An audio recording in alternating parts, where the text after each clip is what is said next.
I don't know how much food costs, how much things cost, because my wife does the shopping, but she tells me that she needs more money to do the shopping for things. Ugandans continue to feel the pinch of high food prices. They now spend more money on basic food items as the cost of commodities rises beyond their normal budgets. Latest price index figures from the Uganda Bureau of Statistics indicate that the rising food and fuel prices almost doubled the domestic inflation rate to 11.1% in June from 6.4% in May.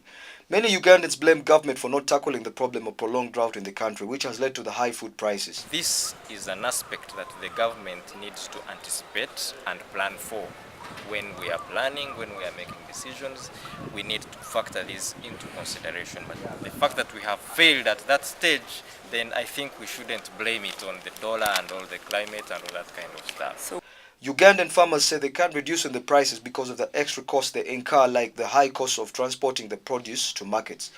In January, we used to buy a sack of posho, that 50 kilograms, at 70,000. But as per now, I can even show you the invoices. We buy it at 120. A litre of petrol now costs shillings 4,000 in some parts of the country, up from shillings 2,800 last month. A litre of diesel costs shillings 2,950 from shillings 2,500 last month.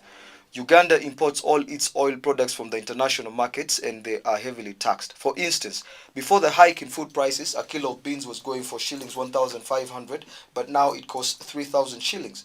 In neighboring Kenya, the situation is not different. Between January and April this year, the cost of 400 grams of bread rose from Kenya shillings 35 to Kenya shillings 40. This is an increase of 14%. While a 2-kilogram packet of maize flour, the staple food, rose from Kenya shillings 75 to Kenya shillings 93, 24% increase. This is according to the figures from the Central Bank of Kenya. Economic experts believe that government needs to stimulate dependable ways of farming like irrigation, encourage food storage and provide farm inputs like fertilizers and provide seeds to farmers in the country to boost agriculture production. To encourage more production so that there's more food, then try to put our taps on the high fuel prices, whether it's through tax reduction or solving the foreign exchange rate issues.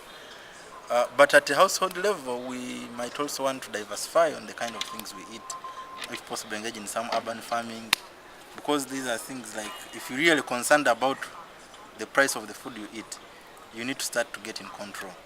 If every family was able to produce some food, we wouldn't need to buy that much. They also say that government has to review the bylaws of food security so that people don't sell all the food they produce and remain with nothing.